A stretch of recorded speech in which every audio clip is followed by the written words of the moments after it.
Hello and welcome to the FPL Lock-In at the FPL Have a Beer channel. Hi to Colm, Claire and Ricky who are already joining us in the chat. Welcome to the Lock-In. So this is the second episode of what is going to be a regular Saturday night. It's usually going to be a reaction stream to the game week. But today we've got some other interesting news to react to, haven't we, lads? Evening Animations. We're going to basically be reacting to all the news that came out over the last couple of days. And Trigger, I'm sure, has got a few rants he's gonna go on during this. So, a couple of things before we start. First of all, I am delighted to announce. So I've got another. We're also going to have a preview stream for anyone who's not aware, running probably going to be Wednesdays at 6 during the season. Where we preview the game week, where all the profits made from that stream are going to go to charity. And I was delighted to announce that last night the wonderful TriggerLips agreed to be basically my permanent co-host, Trig, which I'm very excited about, mate. How you doing, mate? Yeah, really looking forward to it. It's absolutely fantastic, isn't it? It's gonna be like a late night lock-in, no hold barred. It's gonna be good. That's it. That's it. So if you just watched Az and Gianni with all their stats tables and all that, we're not going to do anything like that here. We're going to give our honest, not to say they weren't honest, but we're going to give our honest opinions. We will give a little brief summary of what each of the changes are for anyone who's been living under a rock the last couple of days. But we're really going to give our opinions on it. I think that's the important thing in it. This is more of free mates talking about the changes that came out in FPL in the pub. So the second guest joining me is I also have 4. I'm going to call you regular guests on the Lockdown and the Pubcast. And I think this will be your first appearance on one. Who's done it, Roberto? Roberto of the Form is Temporary podcast. How you doing, mate? I'm very well. Thank you for having me on. It's great to get going on the FPL Lock-In. And yeah, it feels like we're not quite back yet, but we're nearly back. So, we're starting to get back in the swing of things now, and it's getting exciting already. So yeah, great to be on, and thanks for having me as always. Yeah, it's great to have you. It's weird. It was weird actually, isn't it? Before we get into talking about changes, for days, all that was going on for anyone who's on X was where are the changes? Literally every content creator was typing every day. Where are the price reveals? Where are the price reveals? Where are the price reveals? And all of a sudden, it just just comes on us like a tidal wave, and we've not even had a price reveal yet. So, so just say hello to a few more people in the chat. Hi to D in it. Hi to Danish. Hi to Andrew. Got FPL Focal there. Hi, Oscar, mate. And FPL Nightmare. Okay, all right. So the way we're going to do this, we're going to talk about probably the lesser changes first and give our opinions on those, and then we're going to get into the bigger ones. I mean, I think the ones that came out today, are slightly more minor, aren't they? The real impactful ones. Well, if we think they're going to be impactful, which is something we're going to discuss, is what came out yesterday. Hi, Nixie. So let's move on to the first one. I'm still getting used to live streaming after the break, which is the changes to the bonus points. So, Roberto, before we go on, I mean, this is obviously something, it's not a practical change. It's not something that can influence, not going to influence, well, it might influence who we choose on a game week, but it's not actually something we can implement. But could you just talk us through what the big changes were, man? Yeah, so obviously, the BPS system is something that we sort of talked a lot about last season.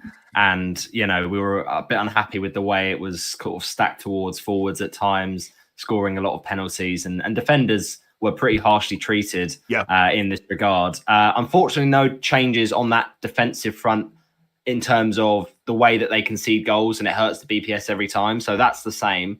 However, there were a couple of alterations from a defensive point of view. So one thing in particular being goal line clearances, which, you could argue is very minor because how often does that happen? I think I saw a tweet that said, most of the defenders didn't get more than about 3 clearances last season. So it's quite minor, but it's quite a big change in terms of the previous BPS system of 3 last season, going up to 9.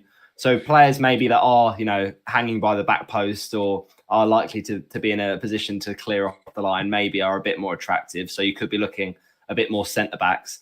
But as well, it kind of features in with the previous announcement of the defender contributions. So maybe we will be looking at more sort of central defenders. But yeah, it's not huge, the BPS changes. There was another one as well with regards to sort of how you sort of get points for scoring a penalty. And previously it was 12 bonus points on the system for defenders, and then 18 for midfielders and 24 for forwards. Now it's capped at all positions at 12. So that's quite interesting.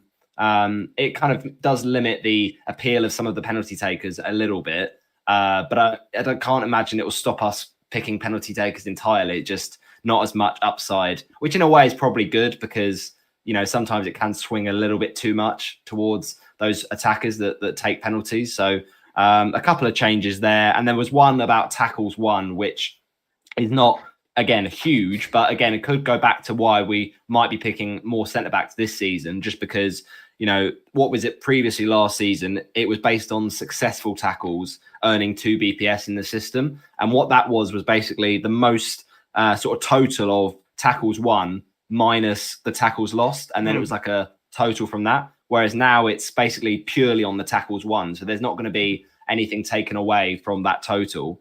So in theory, that should mean more tackles won, more BPS, but it's still going to amount to 2 BPS on the system. So it's not the most sort of major change really from last season. Okay, thanks for summarising, mate. So, I mean, I'll be honest with you, I've not even looked at this, which is one of the reasons I asked Roberto to summarise for us. Trig, I'll go over to you, mate. What are your initial opinions? It seems that the main thing is it's going to put more emphasis on attacking players to get BPS points compared to... Sorry, the other way around. Defenders compared to attackers. Really good changes, all of them. Really good for the bonus points. Again, strikers have been nerfed. That's a big one. Yeah. Penalties for strikers. Wood's no longer going to get 9 points. He's going to get 6 points. Strikers are not going to get anything for all the other stuff either. Overall in the game, strikers, it looks like, especially the cheap ones, are hardly going to be worth owning, in my opinion. What do you mean by cheap, mate? Like 5 million, 6 million? Yeah, the 6 million, 7 million ones. They're not going to be worth owning, most of them. They're going to get a goal. They're only going to get 6 points. Defenders are going to be getting bonus points and other kinds of points. I think what they could have done, which I like the goal line clearance thing, what they could have done was actually give 2 proper points for goal line clearances. That would have been interesting. Like actual FPL points. Yeah, FPL points. 2 FPL points for a goal. That would be good because it would be kind of random, but you'd be looking out for it all game, wouldn't you? And it would create loads of controversy. People saying, is it on the line? Isn't it on the line? Yeah. But that would have been good fun. From the changes we're going to talk about next on the assists, I think that controversy is exactly what they're trying to get rid of with some of these changes, isn't it? Overall, I really like the assist changes. I mean, I don't know why they brought the last season's ones in. I mean, they were terrible, weren't they? So we'll get on to that next, Trig. Your thoughts, Roberto? I mean, my thoughts briefly are, I'm for this. I mean, I don't know how much you guys take into bonus points when you're, bonus points potential. I mean, there's stuff like, a few seasons ago when we knew Salah was not getting bonus points because he keeps shooting off target. But unless it's like a really big, outstanding thing like that affects a big player, it's not something really that affects my selections too much. What do you think, Roberto? Yeah. Well, this is the thing. Like someone like a Darwin Núñez who would have so many shots off target and, would constantly be, not good in the bonus point system, we wouldn't have been picking anyway because he wasn't scoring enough goals. So I think ultimately, if you're not picking a good player, it's because they're not good in the BPS. So it kind of correlates quite sensibly. But with regards to these changes, I do quite like these additions, actually. I think this is one of the changes they have got right. But like, for instance, one of the changes they did make about goalkeeper saves was a bit irrelevant, in my opinion, because they've saved it from a penalty save now. It from 9 previously last season in the BPS has been moved down to 8. So it's really a minor difference. And so what that means is a penalty save now will be 11 BPS because what they've decided is it's about where the shot is in terms of its location for how many BPS the goalkeeper gets. So if it's a shot inside the box, it's 3 on the BPS. And if it's outside the box, it's 2. So you're basically getting capped at 11 BPS for a pen save, which is a little bit less than probably previous seasons. But to be fair, that's probably a good thing because it can be quite swingy sometimes. But the thing is, like, that's such a minor change. And if with what they did with kind of goalkeepers and defenders BPS last season, as soon as a goalkeeper concedes, even if they make a pen save, they're not going to get 3 bonus. So you kind of think changing it from 9 to 8 on the BPS is just irrelevant, really. Yeah, it's not big. By the way, in the chat, do tell us what you think of each change as we go along, and I'll read out any comments. So just say hello. MD saying he quite likes these changes. Not a big fan of the AFCON ones here. We're going to get onto that, mate. Shagir's also not minding any of the changes. Morning, Shagir. Morning, Shane. Animated saying Roberto Deportivo to smash Watford in 2 weeks. You're a Watford fan, aren't you, mate? Is that a friendly match, I assume? Yeah, we've got Deportivo at Watford, but before that, Gary, we're up to Leighton Orient to play against the Orient. He should have come down. It's probably too late to get tickets now. We could have gone and seen it, mate. Right, let's move on to set. Trig, did you have any more to say on this? No, I'm quite happy with the bonus point changes. Okay. All right. So again, I'm going to pass over to Roberto to explain this one. Evening, Eleanor. More points for assists. I think that's basically this one. Do you want to give us a summary, Roberto? Yeah, so I think this is also a really good addition and was definitely needed because for how many seasons have we said that dreaded FPL asset, none, just ruining all of our FPL teams, getting those assists. He racks them up, to be fair, so it was sad to see him go. But yeah, it's the death of none because the intended target rule has basically been scrapped. So previously, what you'd have is, let's say a cross comes in from the left-hand side, the ball goes into the box, and it takes a nick off one of the defenders, changes the direction of the ball, and straight away on the change of the ball, an attacker goes in and scores. I remember that very well for that Marmouche potential assist last season against Villa, and it was not given because of the fact they had that kind of intended target rule. Well, now that's gone. So what that means is if it doesn't, as long as it doesn't take more than one defensive touch, then it can still be an assist for Marmouche in that situation. So let's say for another example with Semenyo here, against Fulham, a ball gets played through and one of the Fulham defenders, let's say Robinson, gets a touch on it and it was a pass through from Scott, but Semenyo sort of collects it after the touch from Robinson. That's okay. That's still a Scott assist. It just can't be more than one defensive touch. Because as soon as it is, then the assist isn't given. Yeah, so and there's then with the example, 2 or more touches takes it away. Correct, yeah. And with the example of the Everton goal here, Njai and Pickford, I remember that was one where Pickford kicks it long and a Veltman tries to basically get onto it and wins a penalty. But it was given as a penalty and a penalty kick because of a handball from Veltman. And so Everton get a penalty. Basically, people were saying, well, yes, technically Veltman's won the penalty there or given away the penalty and the player that kind of hit it onto Veltman's arm has won the penalty. He should get the assist. It would have just been a non-assist last season because of the fact that it's changed its intended target. But now that would be given to Pickford as an assist because he got it in that direction. So that's sort of the changes really summed up, which I think is a positive thing. More assists, more chances to get points, really. Yeah. Craig, what are your initial thoughts to this change, man? Yeah, whatever. I mean, I don't really care. It doesn't bother me. Whatever we get, don't we? And I think the most important thing is they don't change it like 2 days afterwards. That's what annoys me most about assists. It's the consistency, isn't it? I mean, I get more annoyed by people moaning, on different FPL shows about the issues than I do about the issues themselves. You know what I mean? I just want a consistent. It's a goal. It's in this case, it's an assist or it's not an assist. You know what I mean? Yeah. The problem is though, Gary, that because of the fact that all of this bonus point system is tracked by stats by Opta, they don't receive the Opta analysis until like a day after the game, and obviously it's calculated at the end of the game week. So bonus points and FPL calculations can still be live going into the final game and, the sort of the last day of the game week. So it does leave it up to change, which, can be frustrating when you feel like you've got a certain return in your team, and then it gets robbed away from you. But they want to be correct, I suppose. Yeah. So what are your thoughts, Roberto? Fan of this? I mean, I just to give my opinion, I'm, apart from the annoyance of people moaning about changes, which is not going to be affected by this. For me, the more ways to score points, the better. Yeah, that's my. Well, I think that I agree with that, Gary, to an extent, and we'll get on to talking about that a bit later with some of the other changes. But with regards to this specific change, I think it was needed. I think it's too many assists. I think you guys will remember as well, especially you, Gary, an Everton-Newcastle game where Isak literally took on the whole. Oh, that lovely assist, yeah.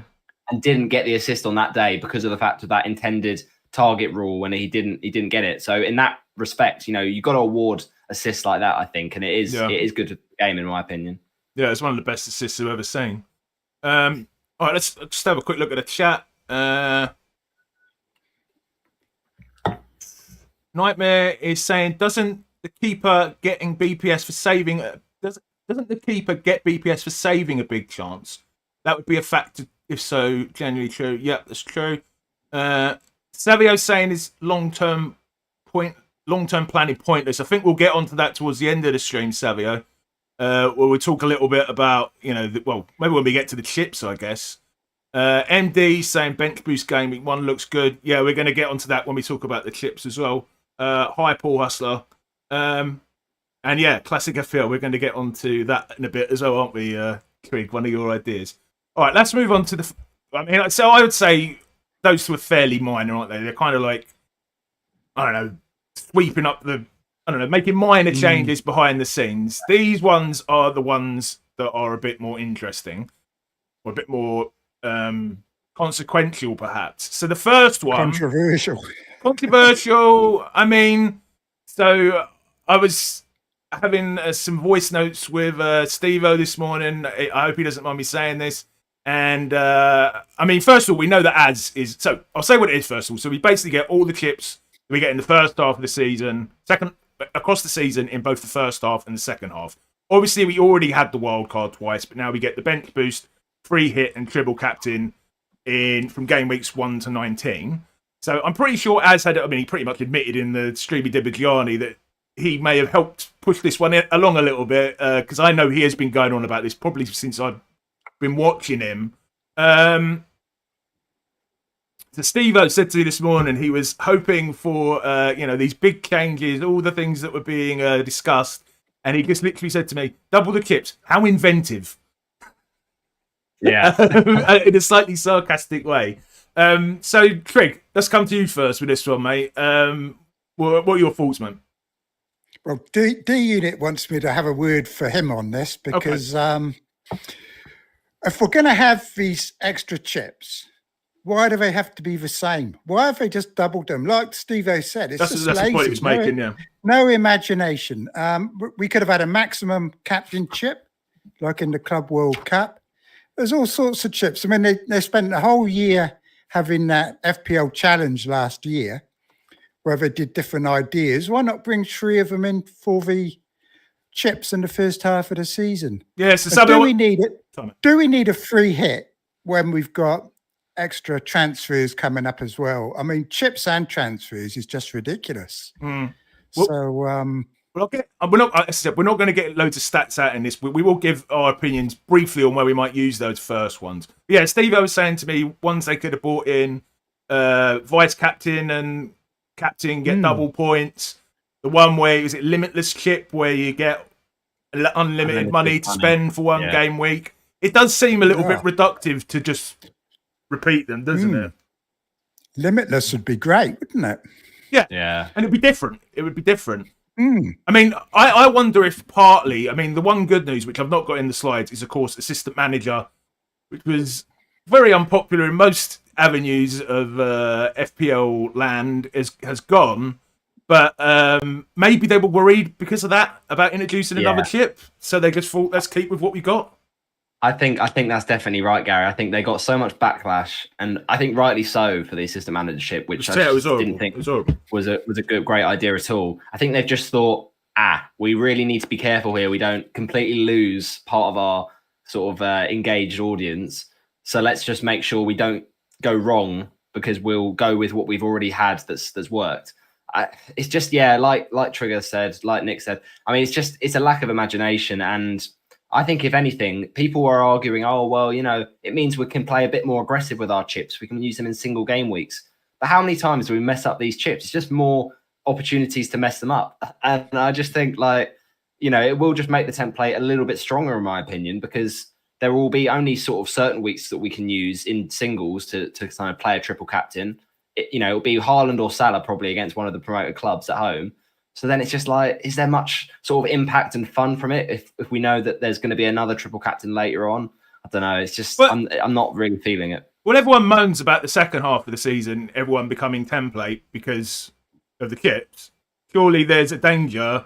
I mean, not so much, because we don't usually have double game weeks, or not big double game weeks in the first half of the season. So I guess from that perspective, it's less likely to lead to too much template, but it's certainly not going to take away from it, is it?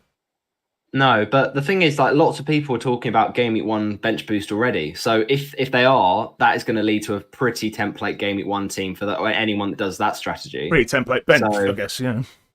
Yeah. So I don't know. I'm not feeling it, to be honest. And the thing I worry about is how much will this carry on, where FPL are just we tried this once, it failed, so we're just going to go back on what we did previously, just as a sort of safety net. It doesn't feel, like Steve-O said, it just feels like that they've got scared and they've just sort of taken the easy option. Nightmare saying Roberto's criticising lack of imagination, then saying he's going to use the chips in the same week as everyone else. When did I say that? Nightmare, when did I say I was going to use it the same week? Nightmare, of course, another one of our regular guests who hopefully will join me in the podcast in a few weeks. So, yeah. I mean, any more thoughts you got on this, Trig, before I sort of ask you guys very provisionally when you might be thinking about using them? I mean, I've put no thought into it whatsoever, but maybe one of you guys might have done. It is what it is, isn't it? I mean, personally, I'd have been happy if they hadn't added those first half chips. Yeah. But I'm not totally against them. But with the transfers as well that we're getting, it's just overkill for the first half of the season. Well, they won't come into the second half, will they? Isn't AFCON in January? What week was it? AFCON is December, isn't it? Really? Was it Was it game week 16 or game week 17? Yeah, it's around December time, I think. Oh, okay. Fair enough. So, any initial thoughts? I mean, I think the bench boost, as you say, everyone is talking about game week 1.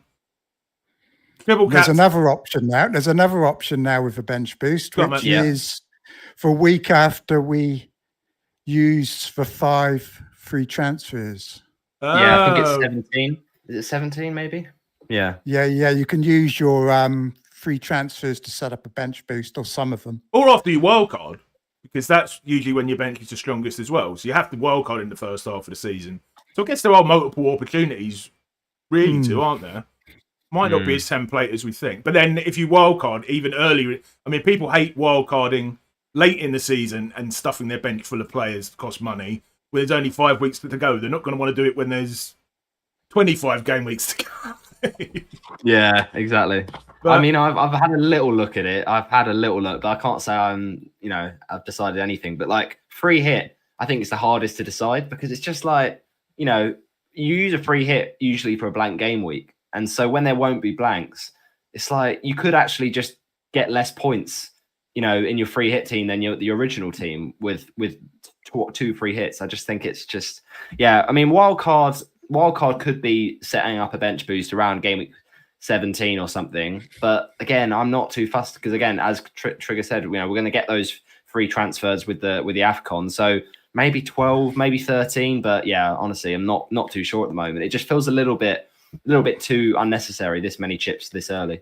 Free hit could be good if just in case there is a wild card and unexpected double game week. But really, if you're planning well, there's no reason why you should even need a free hit chip before Well, Christmas. yeah. Really. People are going to wait until City, Arsenal, Liverpool have all got decent looking fixtures and use it then, aren't they? I mean, I've not looked when that might be, but I would imagine that's going to be what people start looking at. When City have the first game of the game week and everybody gets the team leaks and puts 3 City players in their team, that's when everybody's going to use their free hit chip. Yeah, and Trig loves a leak, don't you, mate? You're yeah, we haven't found out yet, have we, about the deadline? That's going to be the next thing. I don't think they'll move it, Trig. I mean, I know you just dislike it. Just ask Focal. I'm sure he knows what's happening. Well, checking to see if he's still in the chat. Oscar, if you want to give us any exclusives, you're welcome to. He's probably gone. Probably, yeah. So the dribble captain, again, that's just going to be Salah or Haaland. I think I heard Gianni say in the last stream that Salah's only got 1 game against one of the bottom clubs, but that doesn't make sense. That does. Why? It's because of AFCON. So basically... I think Salah goes. Right. Yeah, I think Salah goes either 16 or 17, and I'm pretty sure he misses like Leeds at home and Burnley at home back to back, which is a bit annoying. No. Bloody hell! Yeah, it's not ideal. That's going to create an opportunity though for whoever's replacing him or one of the other Liverpool that's players. it. So yeah, he's got Sunderland and Leeds game week 14 and 15, but I'm not sure. I think he might miss a couple of other juicy fixtures just when he goes, so not ideal. You've got 50 people watching at the minute. I've not got any moderators yet to do this for me. Please do hit that like button to help get the stream out there. That's what Gianni has people to do that for him, doesn't he? Usually in the chat. Yeah, so I guess would you say we're collectively lukewarm on this one? Like, just not bad, but we would have liked more imagination from FPL Towers. That would be fair to say. Yeah, a little bit meh on this one. I think. I just think they could have thought of so many other things other than just the same. I mean, look, that people have been calling for double chips for a while, and I don't hate it, but I also just think they could have done better. So it's probably like on a school report, it's probably like a C-. It will do. Yeah, maybe we'll give them our overall ranking at the end. Trig, you got anything else to say on this one, mate? Before we. I'll give them D for the chips, especially as they would have known that they were going to give us extra transfers as well. Sorry for the viewers. The screen would have just left then and come back again. I just accidentally hit the wrong button. Sorry, Trig. I mean, triple captain is so hit and miss. I mean, putting it as the one where you high captain for any player that you've got. Well, I can't remember what it's called now, like they had in the Club World Cup. Yeah, would have been a better option. Max captain, Max captain would have been a better option. What's that differential thing you keep talking about, Trig? You really like from the Club World Cup? Oh, we'll talk about that in a minute. I think when we talk about the 2 points for all the defensive players. All right, mate. I'll have a quick look at the chat. Claire's saying some people used all 4 chips in game week 1 to 4 last season. That removes the jeopardy of that ploy. I don't know. People still might do it, mightn't they? I guess the point she's making is that, back then that was differential. Nowadays it won't be probably. Yeah, good point. Colm is saying that's what I thought FPL Challenge was being used for. Not sure. Oh, different chip ideas. Exactly. It was. That's right. Yeah. And yet they didn't bring any of them in. So, yeah. Drizzle's not happy. He's saying too much messing about, annoying. Nixie's saying we've got the same amount of weeks active with chips last year. Shagir's talking about the deadline. Akumi's saying, I think the combination of chips and the AFCON players will create a strong template. Agree with that, lads? I think that's quite possible. I think it will be a little bit true, yeah. We'll find out soon. Jane says the double chips have definitely been put up there to keep the casuals engaged. I mean, I think we can agree with that, can't we? And after the failure of using the assistant manager last year to keep the casuals engaged, it made a lot. I literally read a few posts over the summer where people said they actually quit the game because of the assistant manager. Which is ridiculous, isn't it? It's just so funny though that they bring that chip in to let's not reveal what the chip is. Let's try and keep people on their toes and guessing and playing the game. and then when we reveal it, it's going to be something they've never seen before, putting in a manager into the game when that's not what we want to do. Oh yeah, that's our way to get people engaged, and it's actually the way to get people not playing the game anymore. It's just like they couldn't have done worse really with that. Yeah, I didn't like it at all. I know that Darius D Unit likes that chip a lot more than maybe some of us do, but I see the swinginess of it. I just think he loves it. I see the swinginess of it, and I just think like it's not FPL as we know and love, and I just think it's just a bit too wild for me. Carl's saying bench boost when you have 5 AFCON transfers. You won't have Salah, so you don't have to choose between him and Salah. Who and Salah, mate? Okay, all right. I think Claire's saying one. I think what I meant was they were all. What I meant was they used all chips, so they only had second wild card, and then it was then mystery chip. Yeah, all right. Get what you mean, Claire. Yeah. Okay, let's move on to the next change, which is defensive contributions. Roberto, do you want to explain this one, mate, in a succinct way? And then we'll have a quick look at these tables. Yeah. So this is something that, again, a bit like with double chips, managers have been calling for a long time. And actually, I think at the start when this got announced, I was a bit annoyed about, because I was like, does this mean we're going to be picking centre-backs and defensive midfielders? It's a bit boring because they're not going to get any goals. Interrupts it. I mean, one thing I will say before, which I've not heard mentioned much, was for almost a decade, people who play Sky, which of course doesn't exist anymore, have been going on about bring in defensive contribution points to, widen the pool of available players. So I'm surprised this hasn't been met with, I know it's not been met with outright hate, but I'm surprised it hasn't been met with complete love as well, because, So this is the thing. When I first saw this come out, Gary, I was a bit, oh, really? And then the more I looked into it, and I was like, and I started thinking about how it does, as you said, open up that pool of players for us to pick from. And it also makes us think differently about the game, right? We always, for 5-6 seasons, even more now, have been picking fullbacks, and there's just not been a contest, because centre-backs will get the occasional goal or the occasional, Milenkovic did it last season.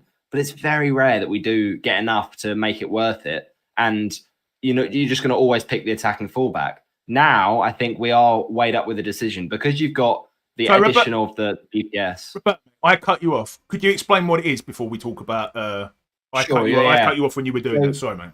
No, that's all right. No worries. So the reason they've brought this in is to sort of reward sort of tackling, interceptions, blocks, sort of defensive actions within a game. So players like Tarkowski were very high up on this list. It's sort of things that you don't always see, at the end of the game in the match report. It's like the nitty gritty in defense. So yes, sort of interceptions, blocks, clearances. And in a way, I think it's interesting because you do then look at a lot of other FPL assets you wouldn't normally. So you like to maybe a Murillo instead of a Nico Williams, or a Tarkowski instead of a Mykolenko. So I think it does make things interesting. And my initial reaction, was just I felt that it was a bit boring. But I think the more I've thought about it and I've slept on it, I don't mind it. It opens the pool up and it means we can sort of think about the game a little bit differently. So just to finish with what you're saying there, sorry, mate, I was reading a comment there. So if they get 10 of these defensive contributions, they get 2 points. Yeah. And then midfielders and forwards have to get to 12. Yeah. They also have a few extra ways of getting points, like I can't remember what it was now, like starting a counter-attack and stuff. Yeah. And the only thing is, though, obviously, this will help for their chances of getting BPS, but it's only 2 on the BPS. So even if, and like defensive contributions like this, it'll be an additional 40 points across the season, which isn't massive, but it's 2 points per game if they get to 10. And a lot of players didn't even get to 10 at points last season. So you could look at it and say, oh, we don't need to worry about this. Just keep picking fullbacks. They could well still keep getting attacking returns, but we could maybe for 50-50 calls factor it in a little bit more. We'll look at the tables in a minute. Ricky's saying in the chat, guys, I'm here as one of the casuals, and Trig said he'll stick up for you. Trig, Ricky's not a casual. He finished like 20,000 last year and is like on every single YouTube. It's a big fan of your podcast, the Form Temporary, isn't he? Roberto? Yeah, Ricky's a top guy, and he's when you get people kind of listening in from Cape Verde, you know that they're an absolute legend. Yeah, Ricky's we're all a fan of Ricky. So, Trig, bring you in, mate. What are your thoughts on this? First off, I hated the idea, but I don't mind it. I don't mind the idea. I mean, bringing in more players, I've been banging on about that for years. I've been wanting to do that. So it does do that, I think. It's not that I don't like. It's the fact that it's going to really make it unfair on the casuals, I think. People like poor Ricky Rich, he's going to be a big disadvantage now. Because the problem is, possibly, where do you get the stats from? Where do you get the stats from? My mates in my work mini league, they don't know anything about ball recoveries, the number of tackles people are making and all that sort of thing. They've got no idea. And the only way you can really do it is using stats. And yesterday, well, we know all about ball recoveries when we watch Az and blooming Gianni, though, don't we? Because no tables there. I turned it on, and first thing I get was blooming ads for ball shavers.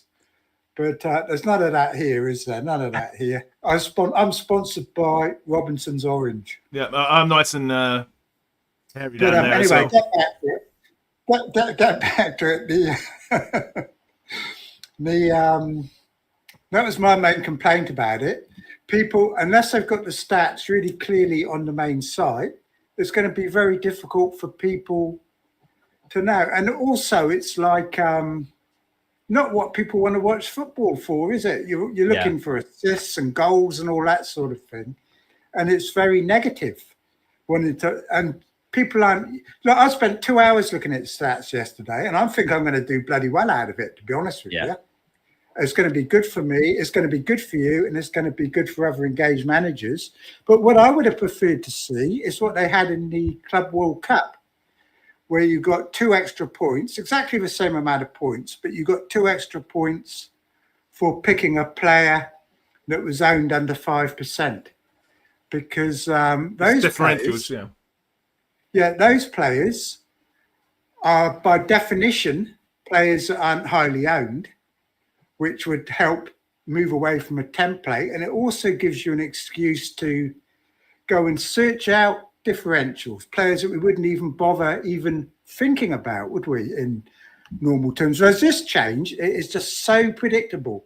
Like, we already know, because Caicedo and Rodrigo are going to be top for the Whatsits, and it's probably going to be priced in, so we're not going to want them anyway. Yeah. And we know Tarkowski's going to get the most for a defender, but to compensate, he'd be more expensive than he would have been. So it's just a complete waste of time, in my opinion. But it's going to be good for me because I've thought of a strategy to actually take advantage of this. I haven't heard anybody else mention in all the things I've watched in the last 2 days.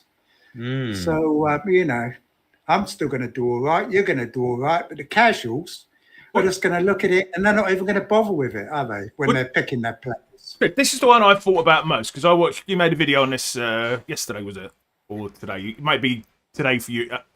Today for you and yesterday. Oh, sorry. Could you guys hear me before? Because I didn't have my blooming. Yeah, it's fine, mate. You're a little bit quiet. It's fine. You're good. So the thing I would say is, if somebody wants to look into this, they're just going to have, they have on the main website, they have a column for bonus points. Yeah, they're just going to have a column added in for the number of points. Well, they'll have a column for the number of overall. What was the abbreviation they use? Clearances, interceptions, blah blah blah, that someone has made. Defensive actions, yeah. And then they will show the total number of FPL. Is that what they're doing? Well, is that what they're doing? They're going to have to. They're going to have to, aren't they? I mean, it's literally 2 sentences to add into a spreadsheet on the player map. So I assume that's what they must be doing. I don't think it's going to be a bigger deal. I mean, I don't think. But they should.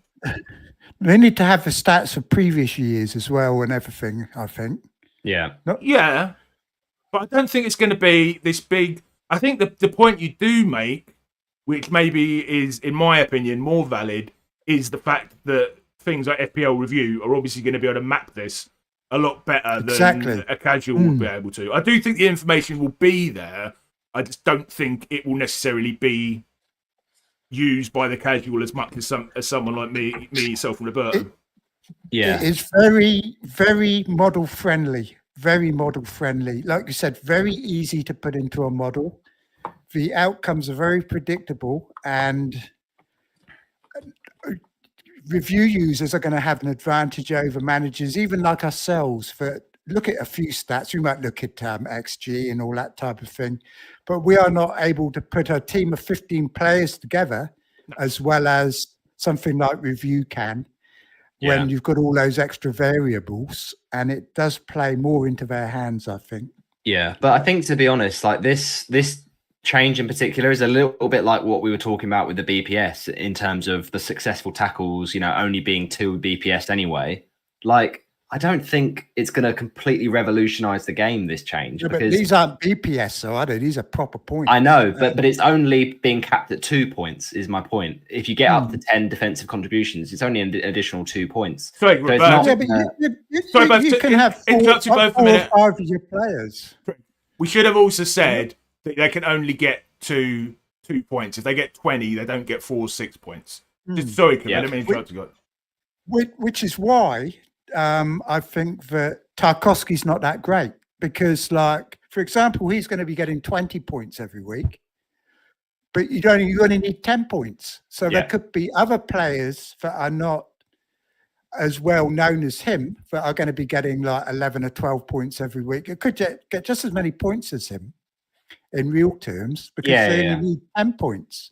So if you pick the players that are making lots of clearances, which is the key stat, then you're going to be getting you could have 3 or 4 players a week getting you an extra 2 points. So it is quite significant.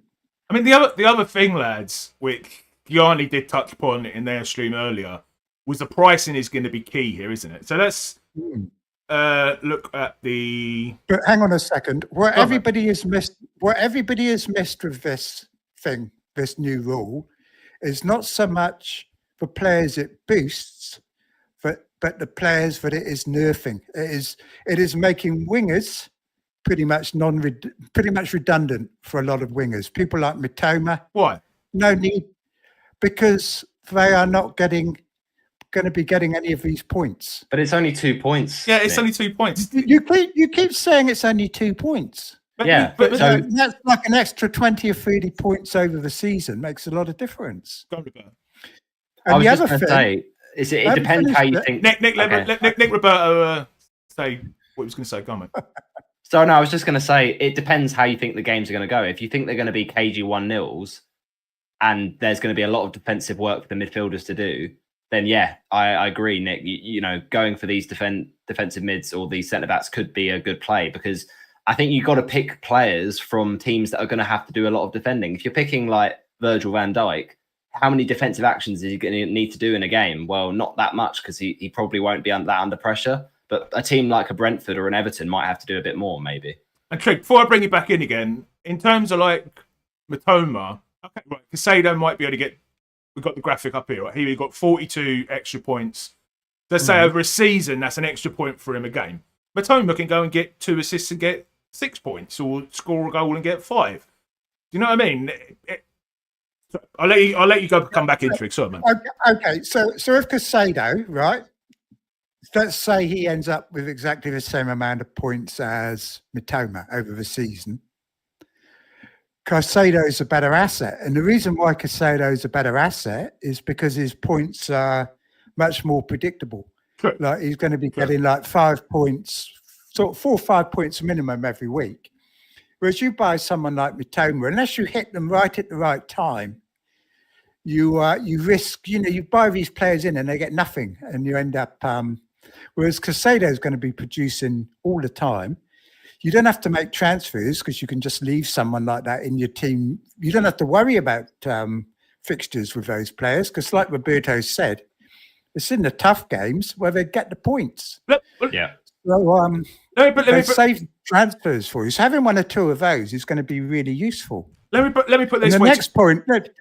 Forget about the Matoma for a minute. Strikers, and I'm talking about 6-7 million strikers, are going to be pretty much redundant if they keep the current pricing structure, because they're no longer getting 9 points for scoring a goal like they were last season. They're down to 6 points. None of them, except maybe that Everton striker, are going to get any extra points from recoveries or whatever. He's about the only one that does. And they're like 6, unless they score 2 goals, then they're a complete waste of time, because you can just play 4-4-2, and instead of having a cheap striker, you can put Caicedo in, and he's going to get just as many points as they are without all the the bonus system's gone against the strikers. The extra points for recoveries has gone against the strikers, and there's nothing much to recommend them, to be honest. And the other thing as well, like for the players that you will be trying to get those defensive contributions from the forwards, most of those that are trying to get recoveries or interceptions will be the sort of chasing forwards that will probably get subbed off early anyway, because they'll be knackered. So, like I said, I spent 2 hours looking at stats yesterday, and the only one that's going to be getting many points is Ndai, the Everton striker. Yeah, he's really, really good on that. So, I know they've bought a new striker, so it may well be different this season. But strikers in general are not going to be getting many extra points, if any at all. My point was going to be, right, Caicedo, 42 defensive contribution points, right? Won a game. That's literally the same as having a cheap midfielder in who keeps a lot of clean sheets. They get 1 point a game. Now, they're not going to keep 38 clean sheets, but I just don't think it's going to be that big a deal. And the other thing is, of course... Yeah, but he gets a clean sheet point as well, though. Well, he does. But does Chelsea keep that many clean sheets? Yeah, and they've got one of the best defences in the league now. You are the best club you are the best team in the world now, aren't you, King? Well, we're world champions for 4 years, mate. I'm even thinking of getting their World Cup badge and putting it on my site. Mickey Mouse competition, Nick. Sorry, but I had to say world champions, best team in the world. That's the other key point is though, and the reason I think this may not be that important in the grand scheme of things. Say Caicedo, I don't know what he cost last year. Say he cost 5.5. If they now put him up to 6.5,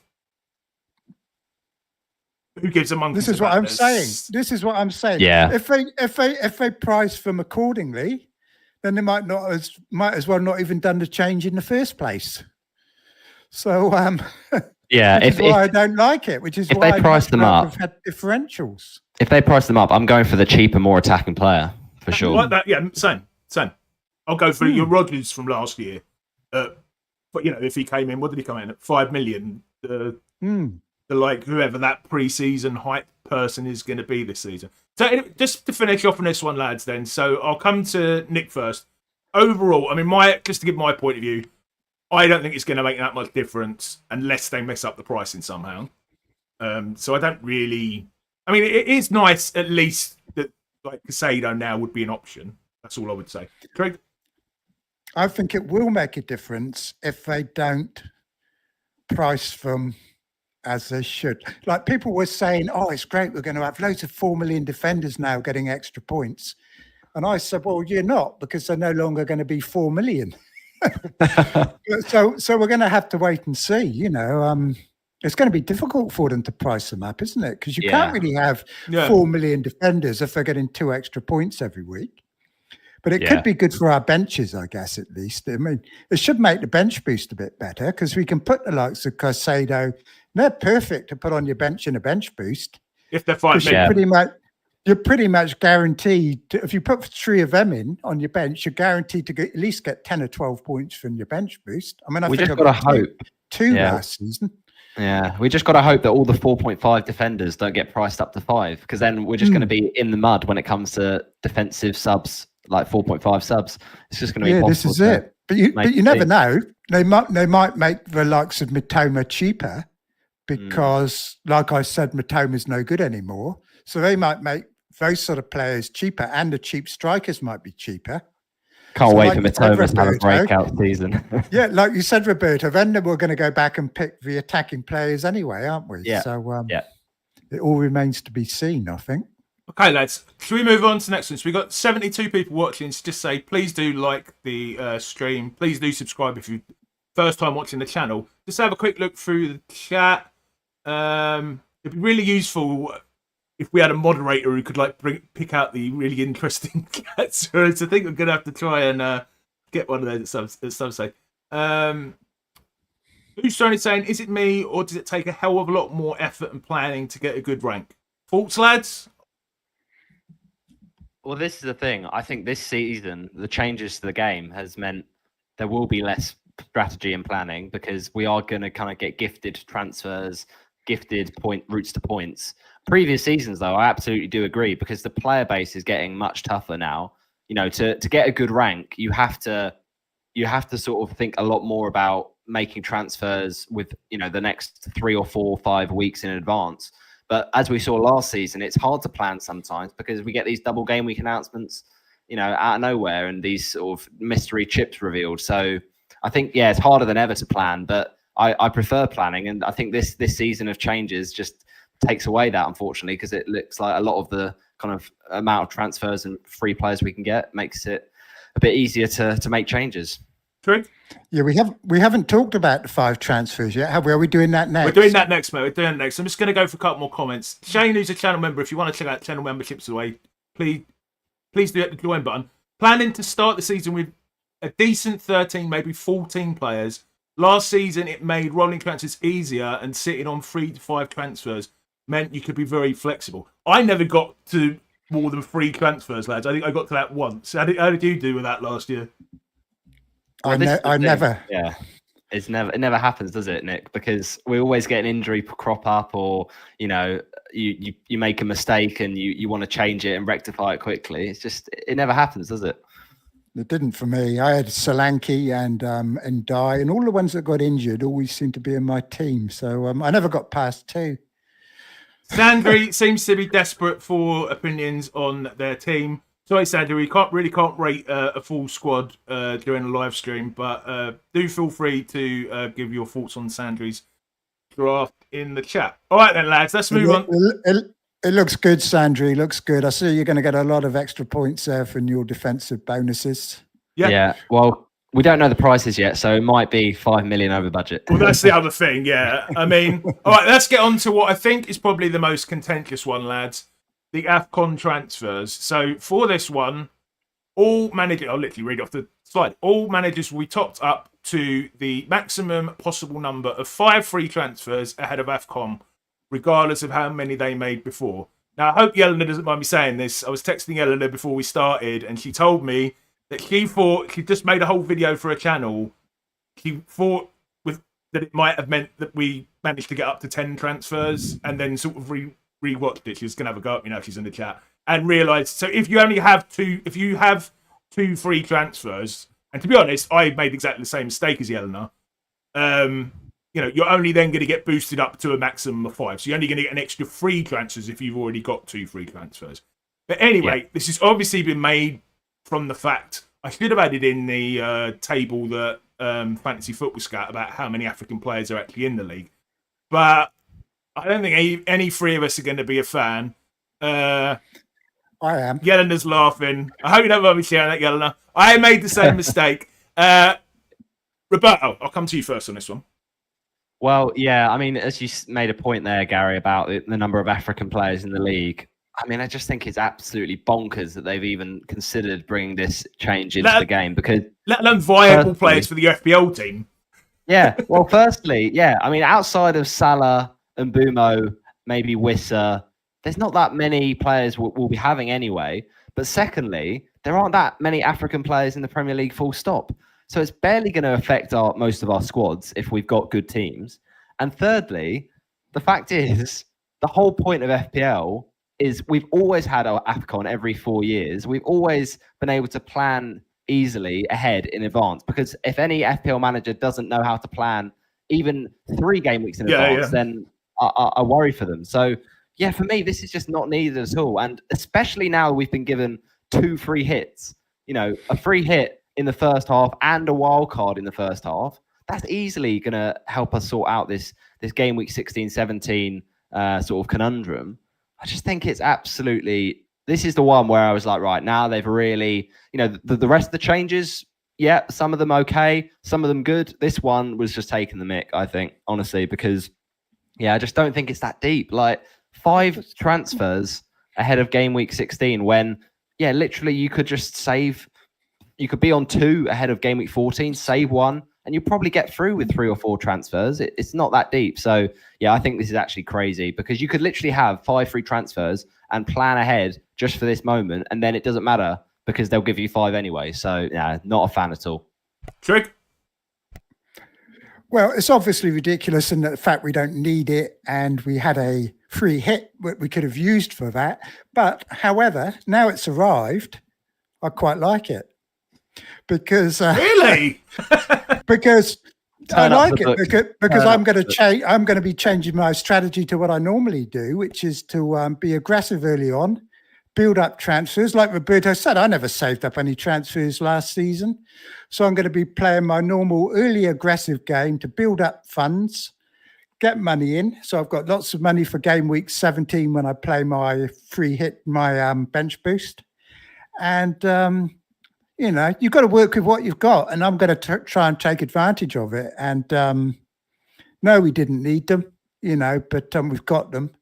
So it's ridiculous and stupid, but I am going to enjoy it and make the most of it. And Russ, it's going to change my style for the season because originally I was going to bench boost in game week 1.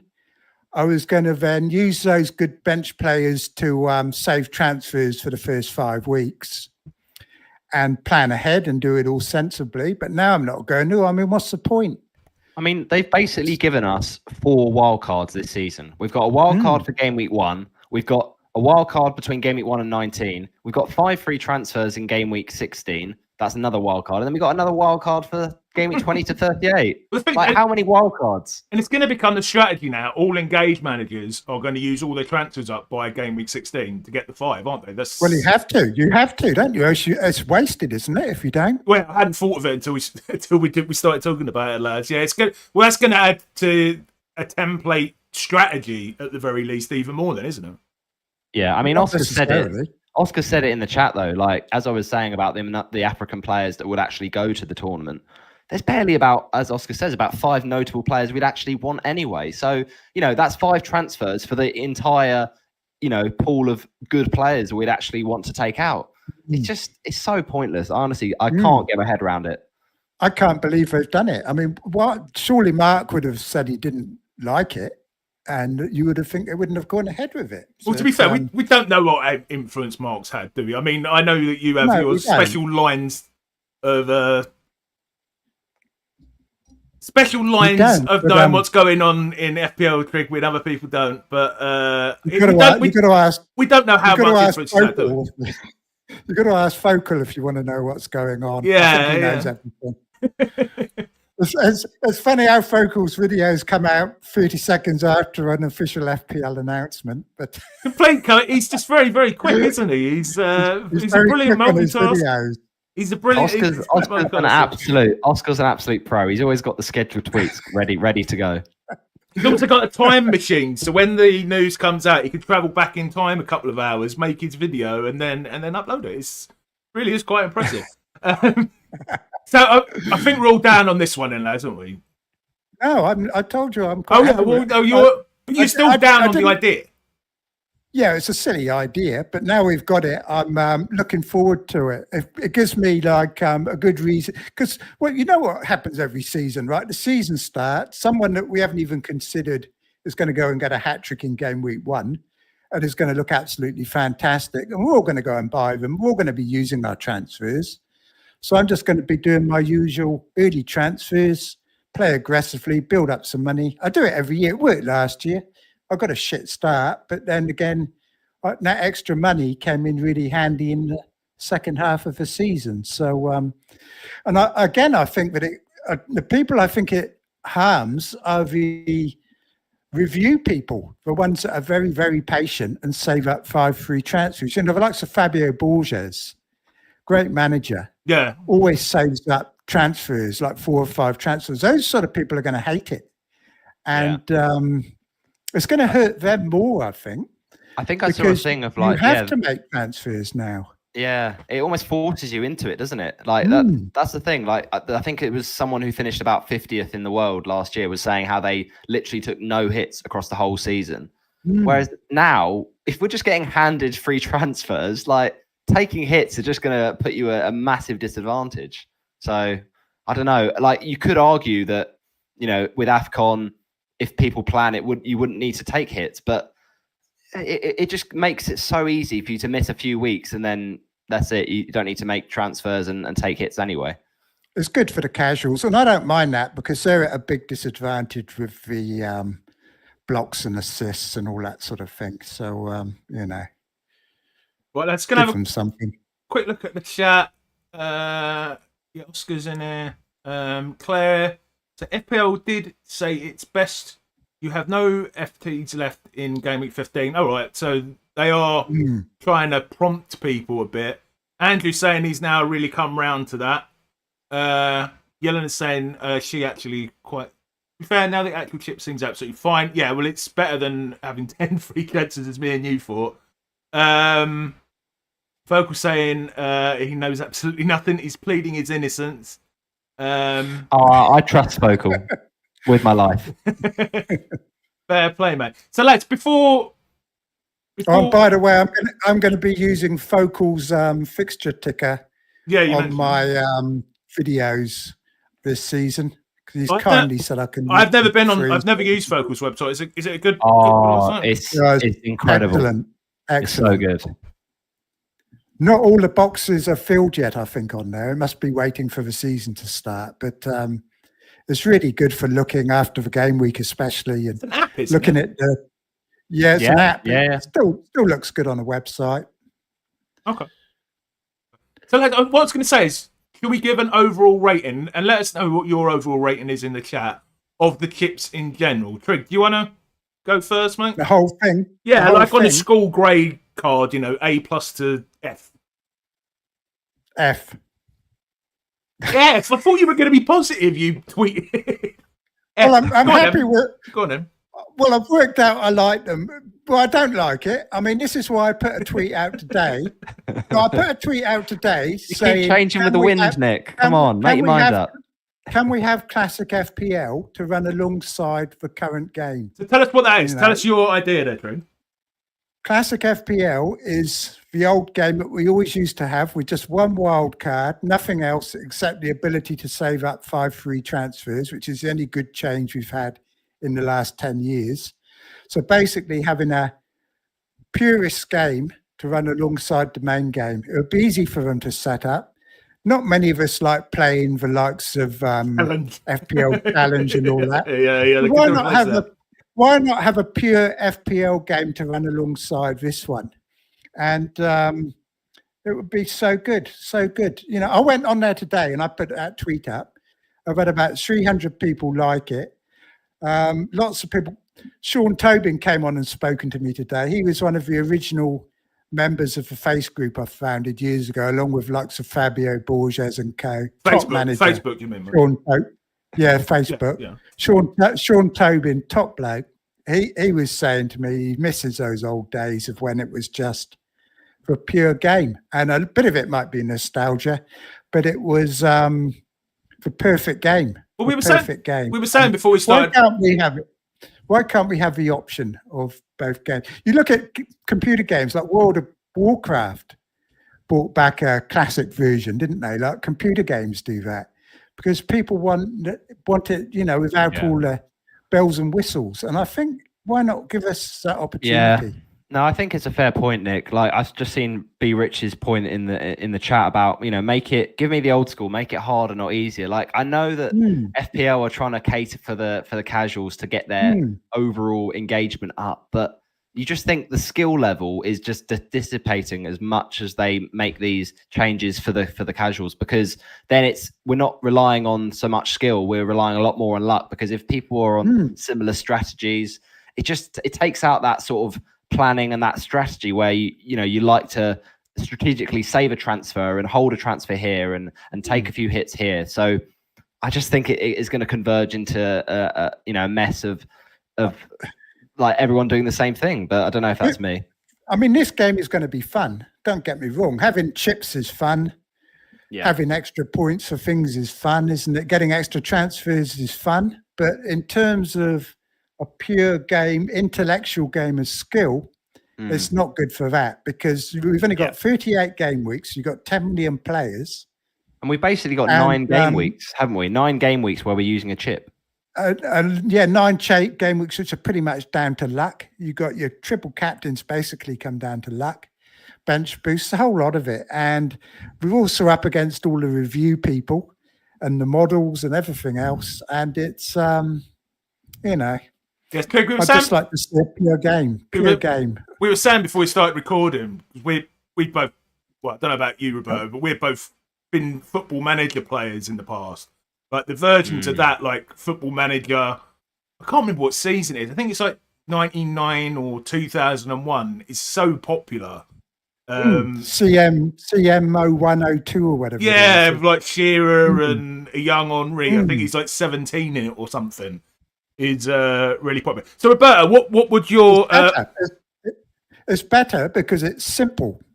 You can sit down and you can play a whole season of Championship Manager in one evening, and it's simple. You look at it now and it's like a job. It's like going to work.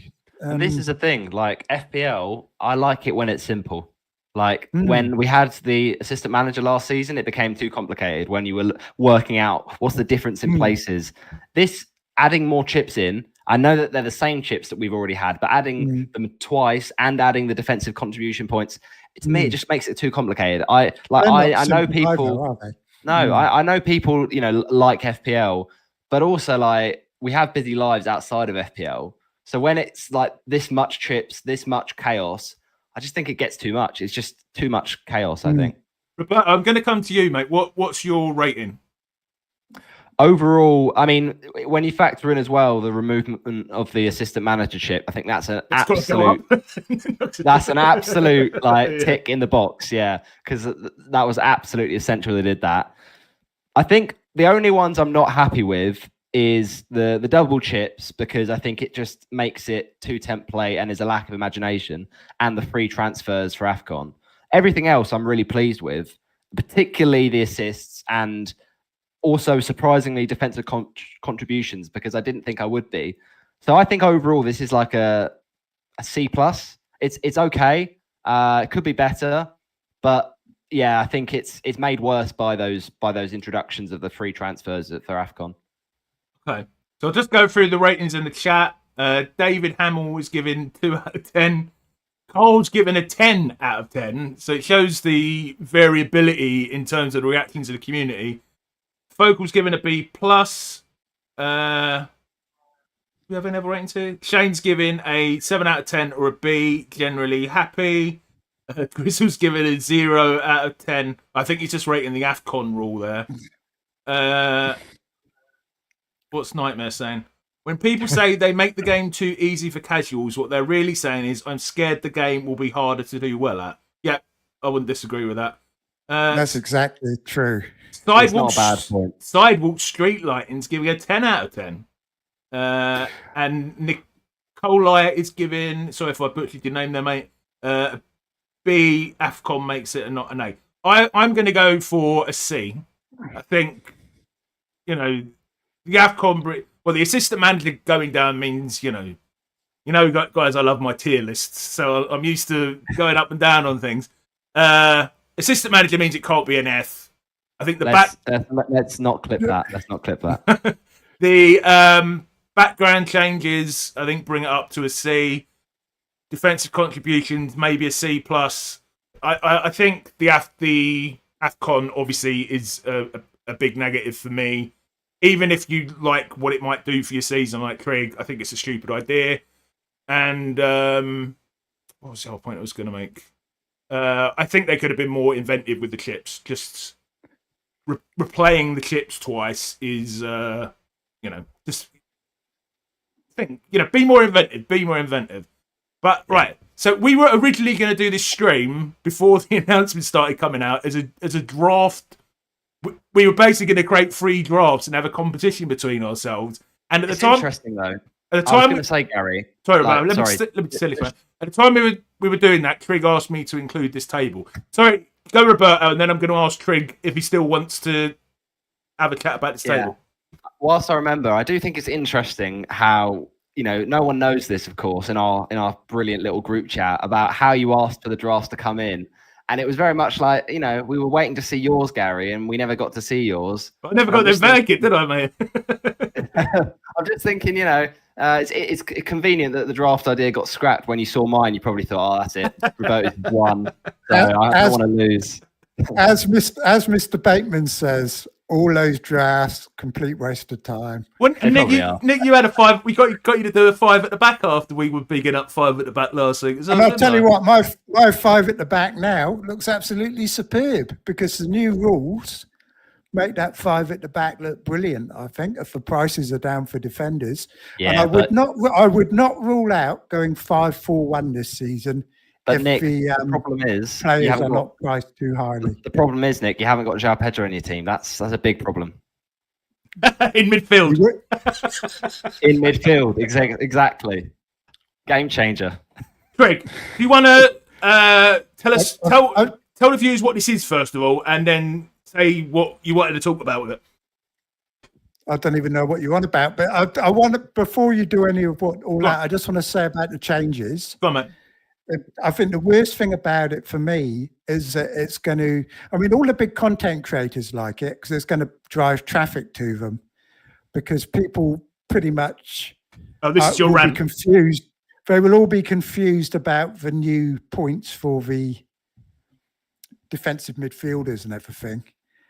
And it's all going to be driven by spreadsheets and everything. And that's what I hate about it. I've already must have seen 100 different slides on the shows with all the points that all these people are going to get and everything.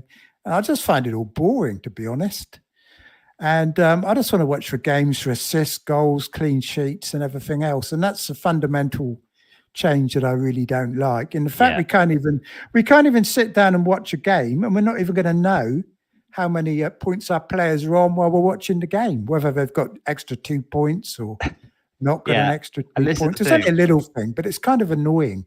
And it's going to dominate all the streams. Yeah. No one's going to watch a game, Nick, are they? Counting how many interceptions and blocks has been made. No, exactly. So what? And you can't really plan now without having to look at statistics.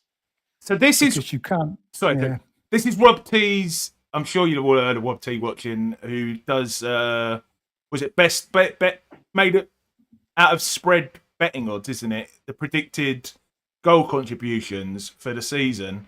So Trig, you wanted us to include this. We had a look at last season's one last week, didn't we? I wanted this included before we had all this news. I mean, this one's all about the news, isn't it? But we may as well have a look at this. We might as well have a look at it. Come on. So I think it's underestimating. I mean, is this just goals or does it include? Oh, it's just goals. Okay. I still think has it been updated? It may have been, mate. I just put in the one that you sent me. I doubt it would have changed much, though, would it? This is only from a couple of days ago. Anything stand out to you here, Roberto? I mean, it's as you'd expect for most of it. I'm just surprised how far down Saka is, to be honest. I think Saka's going to have a really good season. Solanke's above him. I think as well, Solanke, I hope he has a good season, but I'm just not so sure. Spurs might be great, they might be rubbish. We just don't know yet. João Pedro, though, should be in the top 5 at least. And maybe Florian Wirtz a bit higher because I know that he's a bit of an unexpected player. But when a player goes for that money, I think he's definitely going to do quite well. So there's a few interesting ones in there. But like you say, it's hard to know really. Everything needs to sort of be factored in pre-season, and we still haven't had all of that yet. So there's a lot that could change. Players could still, make their moves in the window. So interesting, but still a bit early for me. Last season's one, we put it up last week, didn't we? We showed last season's one, and it was all wrong. So it's very difficult to predict in advance. There were 4 or 5 that were well out, but I think generally it was pretty good.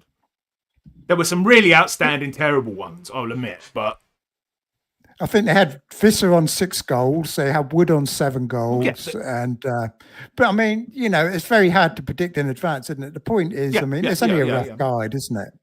Yeah.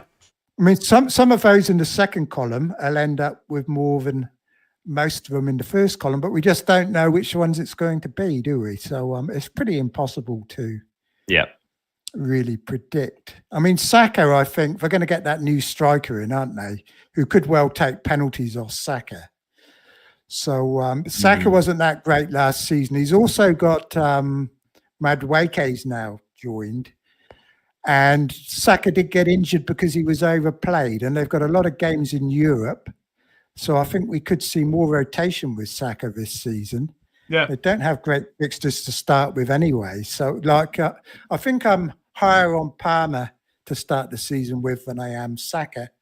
I mean, anything Saka's got going for him is a home game against Leeds in game week 2 when there are no other decent captain options. But I'm not that high on Saka myself, but we'll see, Lads, we've been going for nearly an hour and 20 minutes. Should we go to 10:30 and I'll just ask 10 minutes? I'm happy to go as long as you want, as long as the people are there watching. I'm quite happy. Yeah, me too. Well, let's ask if people have got questions, stick them in the chat. I'll just have a look through the chat while we go. I mean, we've got 82 watching now, which is more than we've had all night. So I think I'm well aware, mate. I'm well aware. But you always are. You're obsessed with who's watching. I've got many clicks you've got. I've got visions on everything, mate. I'm like omnipotent at the moment. I mean, this is a lock-in, right? So we're getting the time now where everyone's drunk. Yeah, we've had all the structured part of the chat. Now, this is where the chaos. Roberto said he was going to. Roberto said he was going to be drunk, but he's incredibly composed if he is, I have to say. I have to say, I'm very good at making out I'm sober. So Nightmare's saying, I'm full of these insights, especially if you go over to my channel, go over and subscribe. Yes, so Andrew, FPL Nightmare is, and he's also saying he's going to go live in the morning to have a rant about all this. Very good friend of the channel, an excellent channel. Lads, you want to give a quick shout out to Nightmare and how much you enjoy his content? Is he going live in the morning, is he? Well, I don't know if he's joking about that or not. He can clarify. Oh yeah, no. Andrew deserves so much props. Honestly, his content is so unique, and the thing I love about Andrew is he's so real. Like, you see some content creators where you just know that they wouldn't be like that in everyday life, whereas Andrew just has no filter, and he's just he's passionate, and he loves to speak about the game in a way where it's what it's all about. This game has changed a lot, but the thing that never changes is who we play it with and what it's all about, that camaraderie. And he, definitely encapsulates a lot of that. So, really enjoy his channel. Well said. Trig? Yeah, he's all right, I suppose. Yeah. He spends a lot of time getting me into trouble and winding me up. I'll say that, but I do love him. I spend a lot of time talking to him in the night because he seems to keep funny hours, and he's up when I am. That's because he's subscribed. 3 in the morning UK time. Late evening to Paul. All right, sidewalk sightseeing. Nice name. People who don't like defensive contributions. What is your idea to make all players and positions viable to be picked? At least they have an effort to increase the pool of players selected. What do you think, lads? What is there any other way they could have done this, or made more players? Yeah, like I said, I think the way they should have done it, though, ultimately, Gary, I think, is change the bonus points when it comes to defenders. The reason we're not picking centre backs prior to this season is because last season the bonus point system for defenders got completely slashed. Every single time they concede a goal, it's minus something stupid for the BPS each goal. Like, that's just too brutal, I think.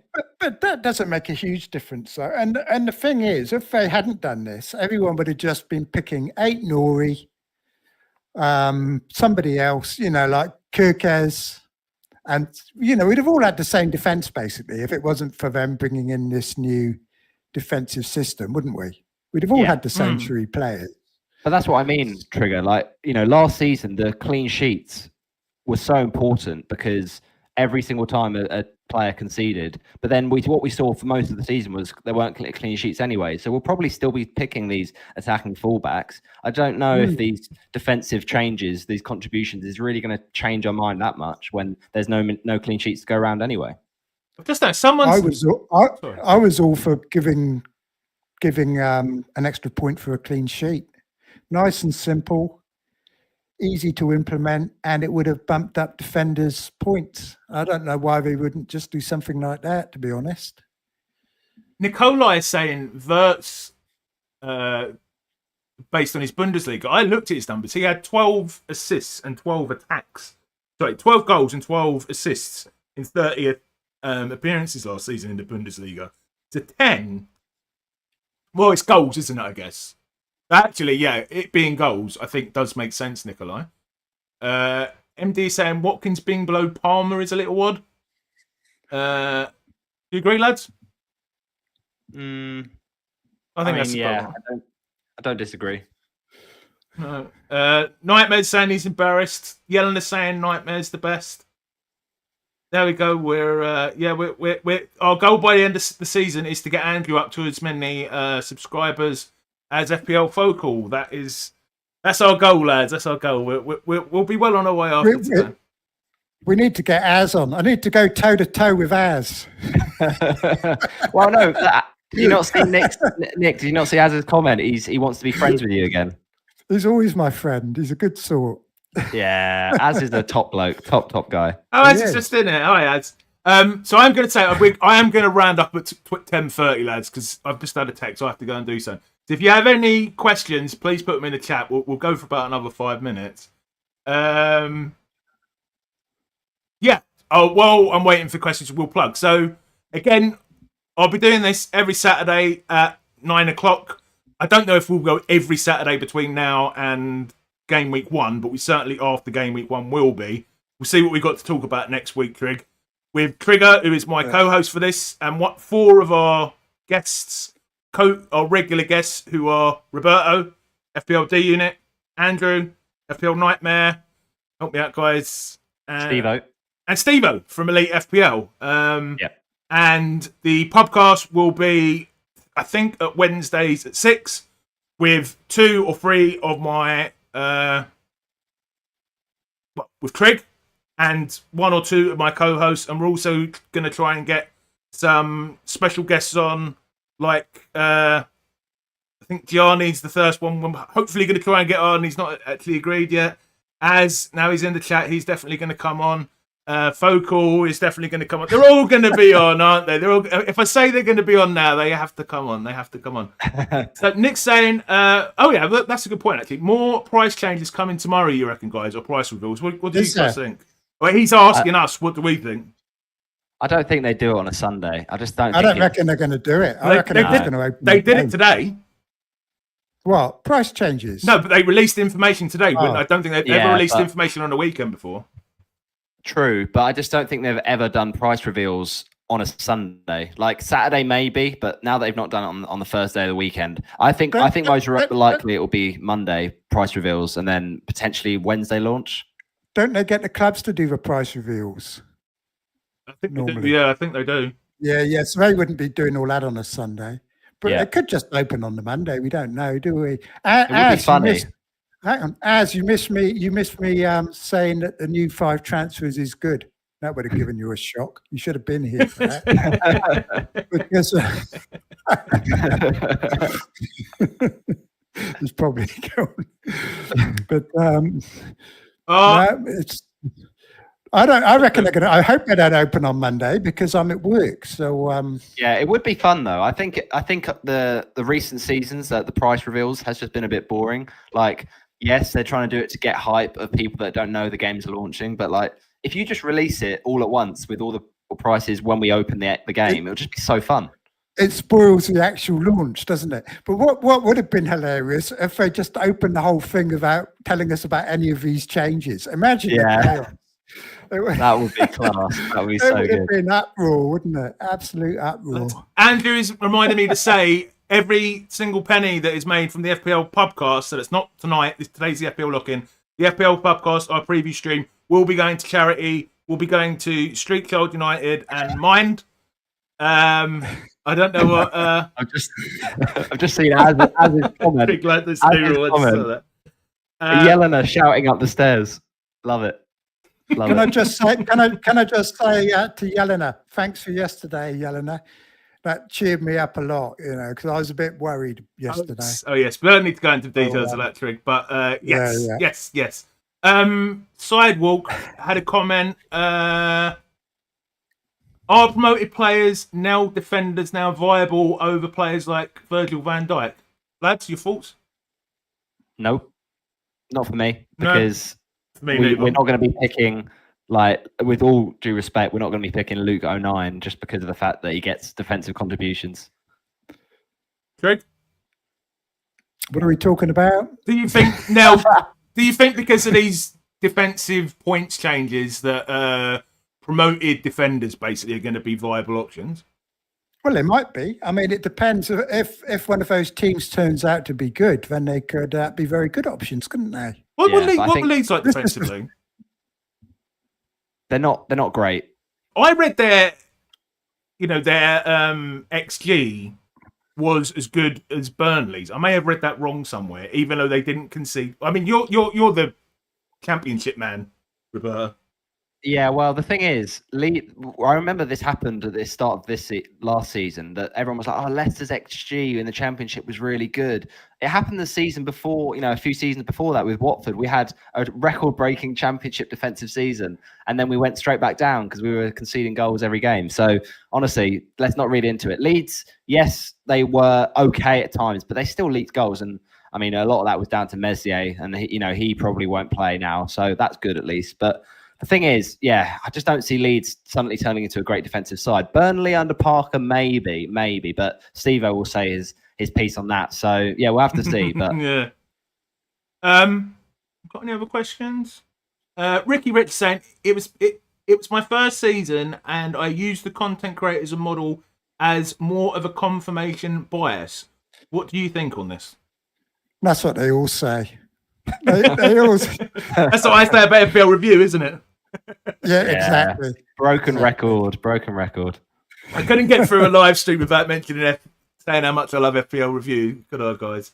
You might as well marry it at this point, Gary, I think. Well, Harry's. I tell you what. I think a lot of people are going to be a bit afraid of picking their teams this season because they're not going to quite get their handle on these new rules. So a lot of people are just going to let review pick their teams for them, I think. That's what I think is going to happen. There's going to be a massive template, and it's all going to be talking built of review, around review. One thing we've not mentioned as well, talking of review, is obviously the adding of the Microsoft Pilot in AI into the game. Oh yeah, okay. We can go for another 10 minutes to talk about that. I think. What are your views on that? Let us know what you think in the chat. That's something I did have on my list that I forgot. Well remembered, Roberto. Yeah, that's all right. No, I mean, it's interesting, isn't it? Like, Nick talked about review today, and, we've talked about Hub and Scout in the past and stuff. And it's like, I don't trust AI, as far as I can throw it. But the thing is, I'm not into models anyway. So, when the option comes for AI within official FPL's website to suggest transfers, I'm just going to ignore it. I don't see why I should follow it, honestly. If that's what it is, because we don't know exactly what it is. I'm going to go on a quick rant. It's not AI. I can't remember who. Someone pointed out. It was the Above Average FPL. Did you watch their podcast the other day with a guy from... what's that website called, Greg? Can you remember? The new analytics... Solio, I think it's called. Solio. And he was very... The secret project. And he was very clear, and something I've been saying basically since I started my channel, it's not AI, it's just an algorithm. It's not AI. But anyway. I always call it computer-aided assistance. Because exactly, it's not AI. People get all upset if you call it AI, but it's just a technicality. Well, it's a promotional tool, isn't it? That certain websites like Hub use to draw people in. I guess they do. But, I mean, basically, it's still computer-aided help, isn't it? But if it tells you what transfers to make, I'm just going to give it a big fat no and wave it goodbye, because I don't want it taking away the thrill of making my own decisions. Like that for me is one of the best things. What do you think it will be? Do you think it will be that? I think it will just be like you've got this player injured, Chris Wood's injured. We suggest you bring in Mateta, who's got great fixtures in the next 3 game weeks or something like that. Like I'm just not that fussed. I could have spotted that without the use of AI. Like, it'd just be like normal Copilot, except it'll have more stuff about FPL in it. If you ask Copilot at the moment, it'll suggest someone from last season. You're right. Like, I don't see the benefit of it, because I could literally ask Grok on Twitter what to do, and it would be just as useful as the Microsoft Copilot FPL edition. Grok might start telling you how great Hitler is or something. See, but, and Grok and that are behind, or is this one's going to be specifically programmed with more FPL stats and everything? So at least it will be current and true. It could be quite a lot of help for casuals, I think. Whether that's going to make it harder for us, so what? But I don't think it's a bad thing as such, because it's not FPL review, is it? It's not going to be that sort of level of strongness or whatever you call it. So, what? It's just a bit of a gimmick. One thing I think they should have done, brought in as a change of the game. And most people will disagree with this, because they'll say, oh, well, you probably have 2 back-to-back fixtures where you really want to captain a player. But I think if you made a rule where you couldn't captain the same player in successive weeks, so like let's say Haaland had Burnley at home followed by Sunderland away, you had to pick a second captain the next week that was not Haaland.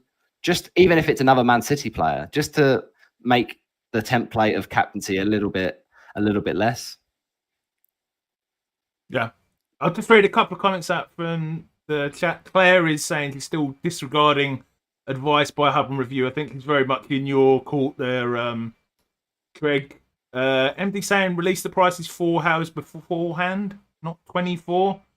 That could be a good idea. They could do it like every 4 hours. But to be honest, everyone's going to be out or at work.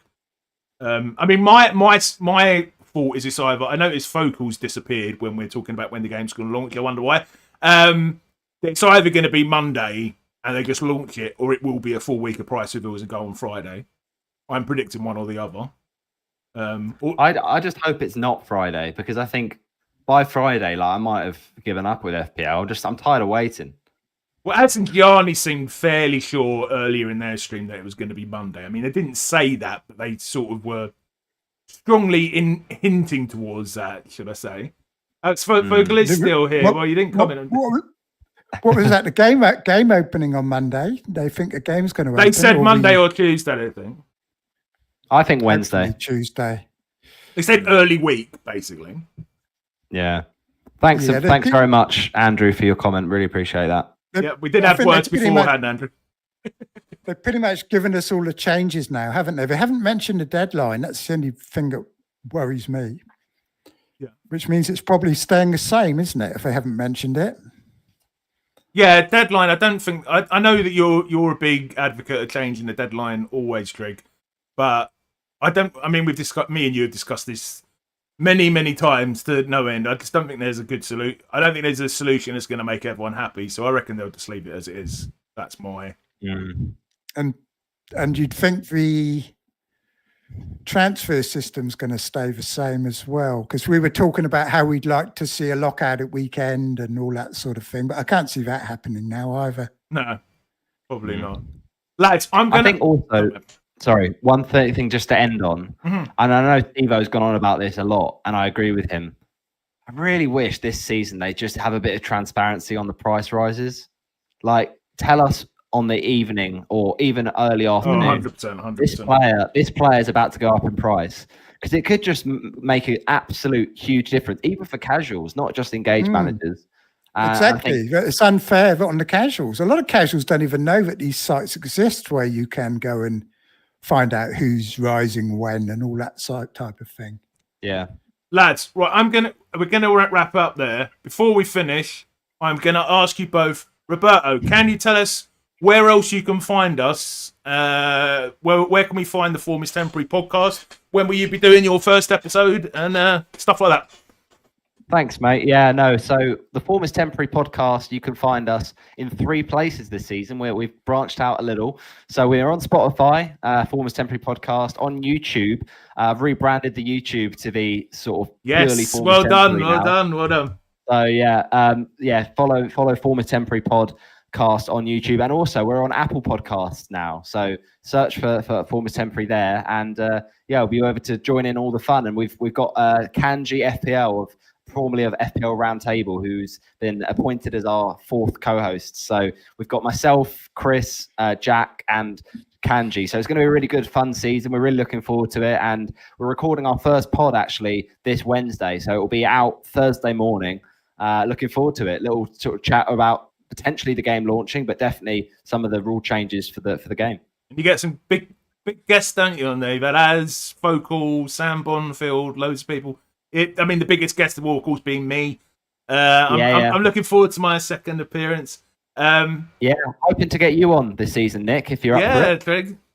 Yeah, I'm up for it. Going on anything, me.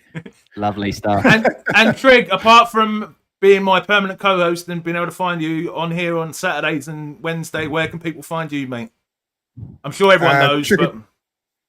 Trigger Talks FPL on YouTube, and I'll be putting out lots of content in the coming weeks and hopefully for the entire season, and lots of controversial takes probably. So same old. The one thing, I can say what I want because I'm not affiliated to anyone. I've always kept myself independent over the years. I'm not affiliated to Hub. I'm not affiliated to Scout. I don't have to watch what I say. So I'll say anything, and I don't hold back, and that's what you're going to get on my channel. I'm looking forward to your clues this season, Nick. I love your clues. The Gakpo one was my favourite for sure. The Gakpo one. I don't even remember the Gakpo one. Yeah, the little lion in the car. Don't you remember? Oh, that's right. That's right. Okay, thank you so much. I'm running out of things to put in the car. Well, if you ever need some inspiration, drop me a message. Nightmare saying Trig sponsored by FPL Focal. Well, no, I'm totally independent. All right, thank you so everyone. Thank you so much everyone for watching. Please do like, please do subscribe. We'll be back. I think probably we'll be back next Saturday for our FPL Lock-In, won't we, Trig? We'll find something to talk about, and maybe we'll have another guest.